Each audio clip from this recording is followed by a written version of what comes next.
является жилищем кыргызского народа. Она очень мобильная, удобная, быстро собирается, быстро разбирается, устанавливается. И сам каркас изготовлен из дерева, а сверху он покрывается войлоком.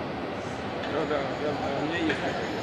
Это наши капчуро, сподвижники нашего Манаса. Богатыри. 40 воинов. 40 воинов. Это какой век? Это, получается,